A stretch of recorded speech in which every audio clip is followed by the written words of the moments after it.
Here we go. Welcome to Saturday Racing here at Laurel Park. I am Callie Francois, your host. I have Keith Fustel sitting next to me. Keith Fustel just missing out on, he normally likes to visit me in my office right before, and he just missed out on my ABBA, just a concert that I had going on in the office. But let's go ahead and kick in. let's enough about that. Let's go ahead and kick in. I don't know if that came out so well, making me look like a real creeper or something, sneaking into the office. No, it's a cat. It's Okay. Listen. Let's just preface this as a casual drop by, saying hello. He's not. Oh my gosh. Okay. Okay. All go right. ahead. Let's get into We'll track stop conditions. Right there. Let's take a look at the track today. We are back on the turf today. Still a little soft from all of that heavy rain that we had in the week coming up, but the track has been playing pretty good. I had that continuing that nice little bit of a rail bias yesterday, Keith. Yeah, a little bit of a trend. We saw a couple horses make some wide moves later in the day. The maiden for was that Spitaki, right? Yes. Came running on the outside to kind of get the job done, but things were heated up pretty good on the front end. But yeah, the rail. Who was it? Yana Vile's good run with a lock on a last. Did, yes. Snuck up the rail for Hammy and Gory, our South Carolina boys, to get it done. Definitely. So let's kick in to the first race of claiming 8, 6 furlongs on the dirt, no scratches for today. Keith, you and I both land on subject to change for Jerry Robb, Walter Rodriguez. Tony getting into the saddle on the rail. This horse, the horse has been going great in the morning so far, but we've got Jerry Robb, who's 24% second after the layoff. Had a couple reclaims in here, right? Subject to change. Back to Robb. Royal Thunder used to have this horse claim 2 back from Hugh McMahon. So subject to change. He's kind of like in the top form. He's got speed. He's got the rail. He's in light. Walter, just go ahead and go. Yeah, I know he's been behind. May the horse be with you last time out. I think he can control it. He's got to fend off early Royal Thunder. The Royal Thunder, a real question mark, though. The 2-back race absolutely galloped for open 12-5. Legitimate excuse last time. He got out pretty good, but then just the rider decided to just kind of ease back off the speeds. And when that happened, that was it. The pickle started, had to check, had to steady, was shuffled back at the 3/8, and then just wrapped up from mid-turn to the wire. In for 8, they'll be lining up for Royal Thunder, I would think. If he brings his A game, yeah. And Oscar, I mean, Carlos has had this horse before, and he's 21% second back off of claims as well. So I don't know. I'll take a shot with the one just to go coast to coast. And I did. I took a shot on the rail just because, like I said, I liked how that horse was performing from what I saw, especially with that nice work on July 27th, kind of cementing that. But plenty, a little bit of play with that air on fire on the outside, giving that horse an excuse last time out. But let's kick into race number 2. And your early pick 4, Keith, that we start off in this mile on the turf event. That's a cheap ticket, 2, 3, 4, 7, 10. You can see I don't have a real clue in race number 2. We'll spread there. Block party I'll use as well as a little bit of a price, we hope. Race 3, 2 deep with the 5 and 6. Drive-by layover. Remembering Wilbur, who is jumping a condition. Scratch the 4. Delich Vita was going to be one of the major players in race 3. Now out. Race 4, 6 and 9. Beltway Bob, boats are rocking. Boats are rocking. If he breaks, he clears, and he's probably gone. But Beltway Bob, the old guy, getting back into top form right now. Race 5 with the 1 and 5. We'll wrap it up 6-back Sarah. That Dares Go. Looks like a little rematch is in store. There's your early pick 4 ticket, $20. $20. That's not too bad for an early pick 4 ticket. Nah, it's a cheap ticket. We got to catch one of these. I mean, we've been just toiling along, getting close. You've been getting so close. Yeah. You have. You've been getting so close with these early pick 4s. So if you're not getting the ticket, you're pretty much right there. So Keith's is always a solid pick 4 ticket sequence to follow. But let's kick in to race number 2, a mile here on the turf, maiden at 20, and we've got a video spotlight on the 4. But first, let's check in. We both land on. Let's go ahead and kick in to number 4, Sullivan Street from Mary Apple. Yana Vile's on fire yesterday, putting in a couple of nice rides. Yeah, Vile's like 22% the last 10 or 12 days. Checking back on some stats. And Sullivan Street race 2. I'm looking for a little bit of a price. This is some of these horses brought back in a race we unfortunately had to cancel due to the weather, but makes a little run up the rail, a steady late. I think this girl has a little bit of a chance. Comes out of that Zola B race. Tactical speed inside, has a family that's like the turf. This is a horse I have to Jackson Traveling. Some other horses have gone longer on the turf. So Sullivan Street to get position, because I do think there's some questionable speed types in here. Block Party will be the top selection coming in for Justin Nixon. Yep. A little bit of trouble down at Tampa. Ran on, I thought, okay after being floated out through the stretch.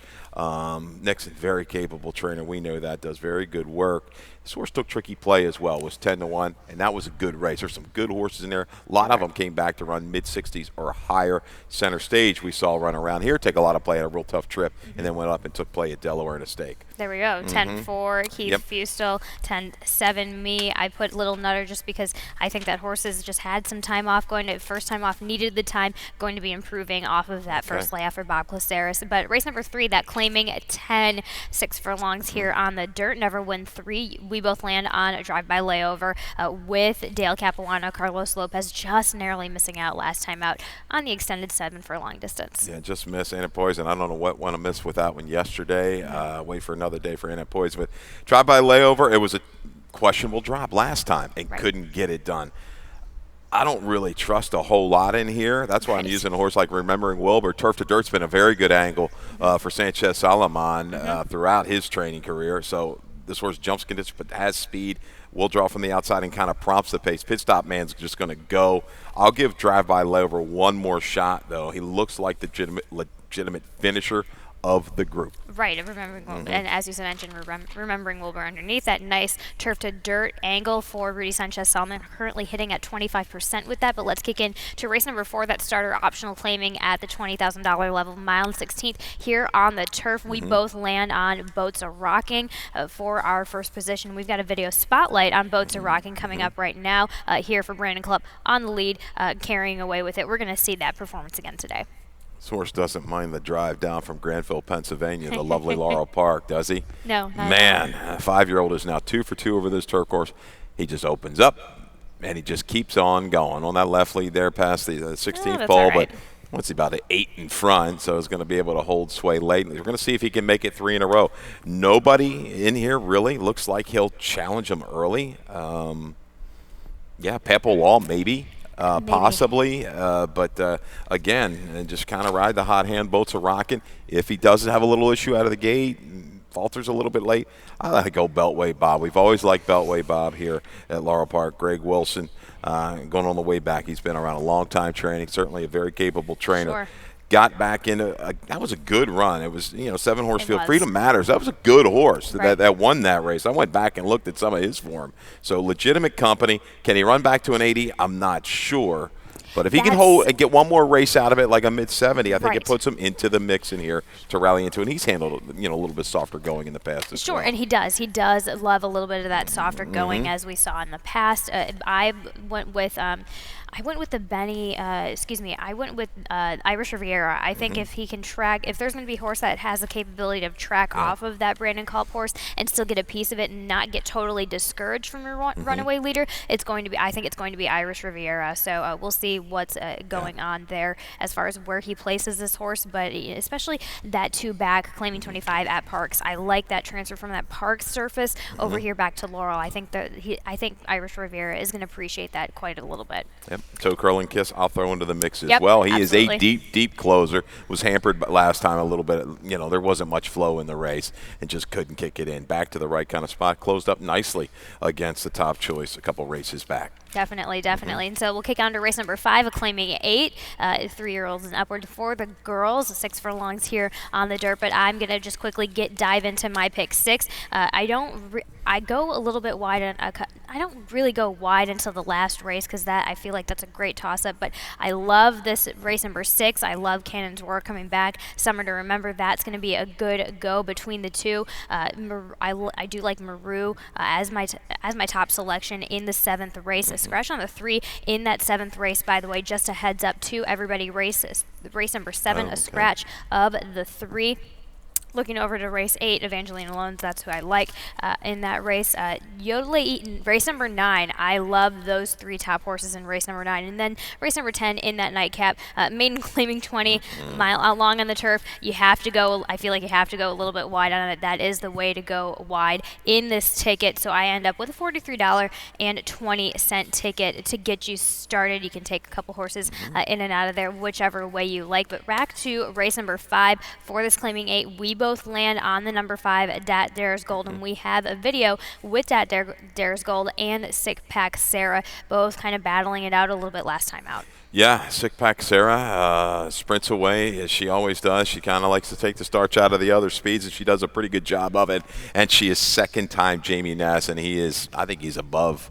He might be right around 40% with this kind of move in his career. We got a later stat for Ness, but man, what a beautiful little ride here from Dat Dares Gold. Just tucked up inside, eases out, and is able to kind of go on by for Kenny Cox, the Cox barn.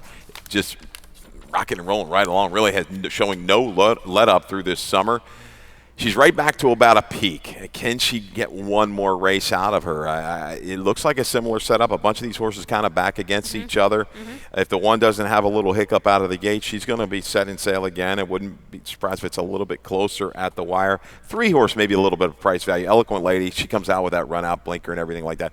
Difficult horse to ride. Right. You can maybe kind of expound on that a little bit when you're dealing with horses that have that tendency to want to get way out around the hot dog stand, but Eloquent Lady, if Guru can kind of keep her a little straighter, just save that ground and rally up. She's caught, she upset Sick Pack Sarah on the go back. She did on the go back, but I mean, going back to Sick Pack Sarah, you were at it's a barn trend. Jamie Ness 40% second is after the claim. Oh, it wow. is that much. So with again, I just feel like that's a little bit of a little rocket ship that's going to be coming out of that inside post, especially with the rail, the way it's been playing. So there's in this race, this is an interesting $8,000 race that I do like, and I would put a little bit money down. But before we get into race number 6, let's break off into a commercial, and we'll be right back to discuss the rest of the card.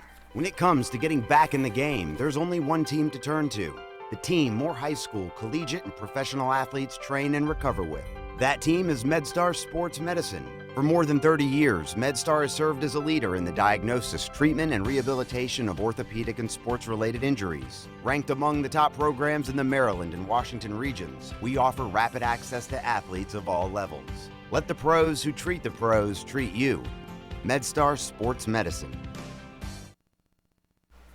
MedStar supporting all of our track staff and jockeys, especially a wonderful company that we do work with here in Maryland for our doctors. But let's kick into race number 6, a mile and 16th on the turf for this allowance optional, claiming 55. Keith, you land on the 1 Scarlet Sky, which I do believe is your value play of the day. I cautiously left off my ticket, but take it away. I feel like you're on point with Scarlet Sky, making it a bit of a comeback. It's my best bet of the day. Best bet of the day. You don't even have it in your top 4. I know, and I saw that, and I was like, I'm kind of regretting made to look that. like a fool. I am. I mean, that's not good. It didn't make your picks. It makes me look like I'm missing a couple things because I'm looking at the last 3 starts with a bunch of these breaks in between, which was a little bit of my question mark, especially in the Appleton. That bolt, I didn't like that, but probably why Scarlet Sky had some time off to regroup, recalibrate. Coming back down here at Laurel, I think is a great move. And he was gelded. Yes. Different animal now. This old Scarlet Sky, and Shug McGahee and Forest Boys, they never win at Laurel. Never. They only win about 50% of the time. But no, we'll take a shot. This is an interesting field, a shorter field, but a quality field, kind of stakes type race here, right in the middle of the card. Scarlet Sky. I just go back to some of the races at 2 and 3. Only time with Lasik sat and ran down a loose leader and just did it and just kicked away. I think there's a lot of talent here for Scarlet Sky, and even to take that kind of money off of the break, off of just some subpar efforts in the Appleton. Yeah, had the hiccup of bolting. That was a really, really, really good field. So I think this is a good field as well. This is a time where it all comes together, I think, for Scarlet Sky. We're back on Lasix. We're going to be first-time gelding.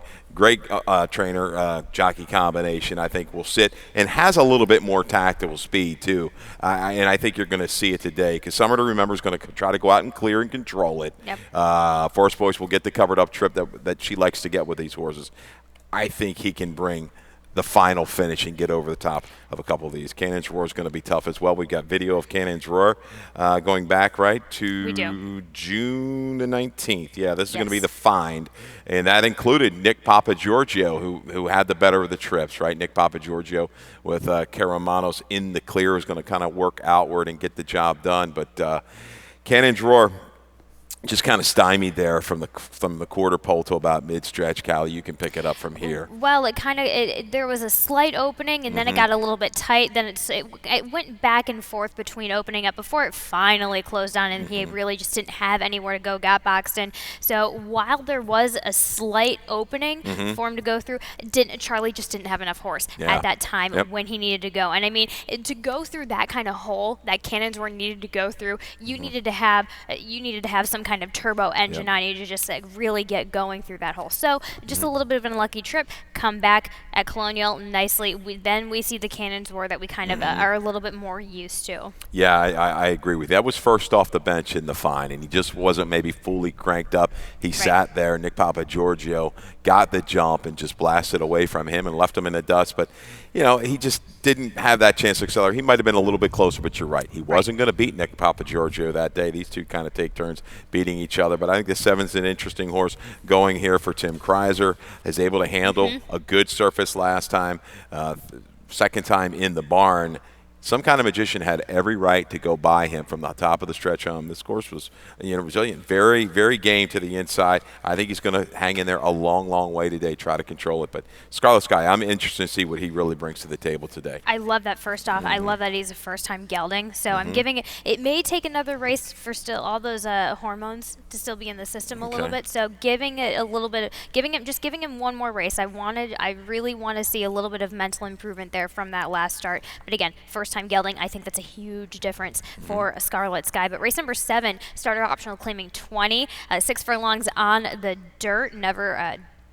We got a stat on the number 1 for you with He Hate Me and Jamie Ness, Yana Vile, trying to get the win again today. Talking about Ness second off the claim. How about second off the claim following when he goes up another 2%? You said he was 42. I didn't know that. This is the last 3 years in the dirt. 20 for 45, 32 of 45 in the money. Second off claim following the win. Look at the RI, 272. It's a positive one. He's got to face a little tougher grouper. You said a late scratch on the 3. Late scratch on the 3 in the 7th. Tommy Shelby. Tommy Shelby's gone out. He was going to be more so of a closer. Wanted that speed to develop up front. But He Hate Me. Yeah, good effort last time. And we've seen this time and time again with Ness, with these older horses that have the back figs to go back to. They come back to him, and this guy's poised to go. Algebraic, maybe not be quite the horse he used to be. I think he gets position, either tries to go to the front or sit just off of it to get it done. Asking for a Baskin, I think, is back at the right spot here. Was against the grain a little bit. We talked about the 5th, the 6th, maybe the 7th of August. Speed was really carrying against a better group. And Tiasla Pastina, she has, the penchant to save ground. She won't, try to get away. She'll save ground and try to tuck up in there. I think can make a little bit of running. We'll see a little bit better asking for a Baskin this afternoon. For sure. So asking for a Baskin. I throw in the 2. Yes, sir, Robert for Anthony Ferrier. I don't think a bit of a wide trip last time out. I think we get to see a little bit of a better Anthony Ferrier starter, as he is 28% second after the claim. Not quite Jamie Ness, but still relatively well in there. But race number 8, that claiming 25, a mile and 16th here on the dirt, and you land on the number 8. That would be I'm Not One to Complain. Is this your value play of the day? I think? No. Yes. Yeah. Value play of the day for Keith Fustel, Mark Salvaggio, Tyler Connor shipping down from Penn National. I like your top selection here, too, as well. Second off the claim, positional speed. It's the last 16th. We always talk about that with this 3-horse, bringing that finish. And I thought the 8-horse was in a little bit of a jackpot at Penn National, kind of caught in a little traffic on the stretch out. Brought a little bit of a finish. They weren't blazing up there. That course can get really, really fast. Closed willingly, I thought, into that field. Salvaggio, he's okay. He's been on a roll of late. The barn's been going quite well. Dancing Till Dusk Beckon. So Key's up against horses that we're familiar with here. This horse is on the improve. I think you're going to get maybe 4-1, 9-2 on this one. Salvaggio just doesn't draw a lot of money here, and I think she can bring a finish. I'm not sold low on a horse like Hell of a Lady dropping in for the tag. Worried about the 3 catching that last 16th. And the one intrigues me a little bit of a price. You're looking for that 10, 12, the one shot to rally into. Blinkers on today, right? For Hammy, and they don't really drop. They kind of hold the same level. going to give her another chance. So we'll I see. see this Hammy Smith and William Humphrey combination just in the only real. They haven't had a lot of entries together, but he's 1 for 3 on the turf with Hammy Smith, and then I throw in for a price closer to the heart for the Ben Feliciano. Blinkers on for the first time. He is at 22% with that sprint to route factor, and I think the blinkers on are a good move. I think Benny has been, from what I understand, Benny has been touting this horse to me in the mornings lately, so I think this is the right move for this kind of filly. But race number 9. There you go, giving out the touts again. You got him on the number. Boy, you're good. Let's kick in. I'd be hiding that stuff. I'm not telling anybody my steed. No. I'm not Caruli. Okay, go ahead. Race number 5, 6 furlongs on the dirt for this allowance optional, claiming 55. You go with the 1, youngest to 5, which I love. I absolutely love this horse. I'm just waiting for this horse to get a little bit of a turnaround. Just a tough winter campaign with a lot of tough trips that he's had to overcome. Yeah, he's kept really good company. Last time out, I was a little surprised about the spot on the turf. But sometimes trainers, they'll just do that. Get them onto something they're not quite comfortable and bring them back to their favorite surface. Youngest of 5 is face heavy. As this is a guy that was favored 3 races back against where she told me to go, who would be a solid favorite in here. He's got positional speed. I think Karen's Notion and Kadri will go. I think you're going to see Acosta aggressive from the outside. So those two, even though in a shorter field, I think it's going to be a contested pace. Lurking will be youngest of 5 just off him. I like the way this horse kind of dropped back, came again in that March 19th race. I absolutely love this horse. I'm just I was a little bit superstitious in putting him a little bit more under my ticket. I would have loved to have. I love that. I just love that you have this horse on top. This is a hard-knocking horse that, quite frankly, talking about it with Hugh McMahon, has had a couple of not so great rides that have gotten him into trouble. So just getting this J-Ron Barbosa, I think that's going to be interesting on the rail. But I end up going with the number 3, Always in a Hurry. Dale Capuano, Rui, just based off of alone what they did last time out. I feel like Rui also gets some run out of this horse. He understands this horse pretty well, but we both go with the number 5, Yodelay Ihu for Jamie Ness. Yana Vile's on top. I do believe we have a video spotlight on that Yodelay Ihu, just coming off of that Parks performance. Yeah, was settling back off the pace. This guy, he does not have a whole lot of early speed of late. They've kind of changed his style, per se. And another one of these horses back in the Ness barn and just improved figures going back to top form. Brings a good run. Look kind of beaten and just finds it late. He's going to need some help up front. The Ness barn trying to heat back up at Laurel Park, but he's faced the right kind. There's some good horses in there. That was a double key race last time out. Horses come back and run a 90 and a 91. But, youngest of 5. If Barbosa, this guy breaks sharp, I want him to go on with it. He's got enough speed when he's right to go ahead and go on the attack against this group. So if he's got that position, I just don't want him to get in some kind of jackpot going to the half-mile pole. Hold your Poe and keep on going. And that's what happened when I was talking to Hugh about this horse just getting a little bit too tight into it. Karen's Notion going to be giving some speed. Karen's Notion and Kadri, as you said, going to be giving them that pace that they so need. But youngest of 5 can jump in there, no problem, especially being on that rail. But let's kick in to our nightcap of the Saturday racing here. That's Maiden claiming 20, a mile here on the turf. You land on the number 5. Lot of class, little sass for TJ Aguirre. Yana Vile, we keep saying his name a lot today, so we'll see how much we keep saying it in the afternoon. But just kind of got the feet wet first time out on the turf. Jan's an improving rider, no doubt. So getting in light, I thought the rally was pretty good last time. It closed almost 9 lengths from the 8th pole home. They were going okay, and Ghostly, I think, came out of there around all right. The breeding suggests could be able to handle a little bit of a stretch out. Yeah, I think Miss All Wet will take them a long way. Was Dead Game stretching out for the first time on the turf last time, but looking for a little value. If you're in deep waters late, you need to get out. I think this is a horse you throw into the mix. The 7 might be the more logical one, but let's try a little bigger price with this 5. A lot of class, a little sass. And speaking of Miss Alouette, we have a video spotlight on Miss Alouette, who is my top selection, my best bet for today. As you said, kind of a bit of an obvious choice, but change in distance, change in pattern, change in surface. That just opened up this filly's eyes, and once you give this horse a nice clear lead, they tend to take advantage of it, and that's exactly what she did. Yeah, and I love it. I mean, she was just tenacious from the wire. She met the bid and blamed the Irish. It was all out to the wire. She did not want to give in. Toledo coming right back for the ride, a little bit of a tell. If she gets the jump and is able to clear and relax, she definitely could be gone against this group. Definitely gone against this group. So that is our Racing 10 race card for Saturday. Let's head on to the lightning round. We're going to pick up a couple of topics. All right.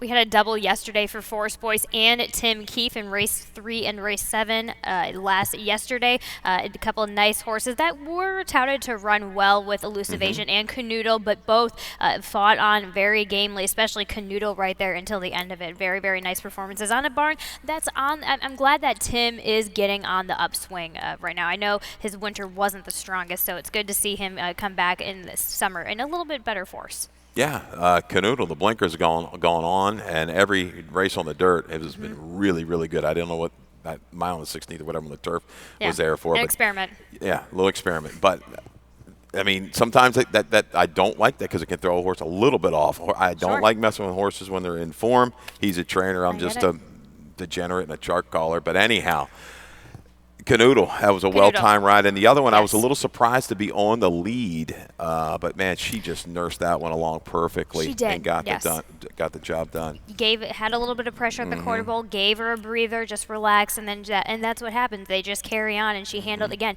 That was a rail position that she did have. But wanted to highlight as well, we had a comeback ride yesterday in Austin. Reynolds riding for Cal Lynch yesterday, and just talking to Austin yesterday, that just scrubbing along with that filly there for Cal Lynch.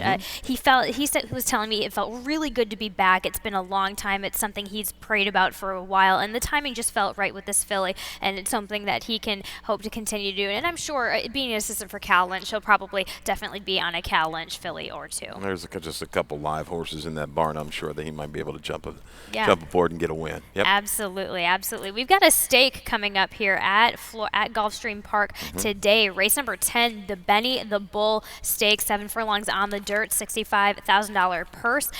Pudding is the horse that seems to be the horse to beat for Liz Doble. Lano Reyes on top, just coming off of a nice bang performance in that graded 3 in July. One that caught my interest was Gatsby at number 7 at 10-1 for Carlos David. This is a third time in the Carlos David barn. Put up a nice performance trying to get to the lead in an optional 62.5. So pay attention to race number 10 for the Benny the Bull Stakes at Gulfstream, which they also do have a mandatory payout today. It starts in the Rainbow Pick 6, so about $2 million. That